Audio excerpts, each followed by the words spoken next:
রাহুলকে জড়িয়ে ধরায় চিয়াকে পিসি ঠাম্মা মারতে গেলে রাজীব এসে পিসি ঠাম্মাকে শান্ত করে। অপরদিকে রাহি খিচুড়ি রান্নার রেসিপি না জানলে তার মাকে ফোন করলে তখনই কনক এসে ফোনটা কেড়ে নেয় আর বলে, তুমি নিজের মুখে স্বীকার করতে পারো না রাহি যে তুমি খিচুড়ি রান্নার রেসিপি জানো না?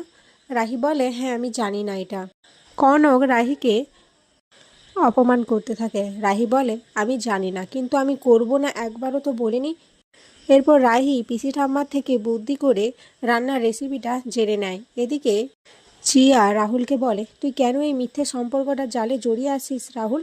কেন তুই এরকম করছিস? বেরিয়ে আয়। রাহুল বলে, না, আমি আমার জীবনে কাউকে ঠাঁই দেব না। আমি হয় একা থাকবো, না হলে রাহি আমার সাথে থাকবে। চিয়া এটা শুনে অবাক হয়ে যায়। এদিকে রাহি একা একা রান্না করতে গেলে রাহুল এসে রাহিকে সাহায্য করবে বললে রাহি বলে, না, আপনি আপনার বান্ধবীর কাছে যান, তোমার কোনো সাহায্য আমার লাগবে না। রাহুল বুঝতে পারে রাহির অভিমান হয়েছে আর এখানে আজকের পর্ব শেষ হয়ে যায়।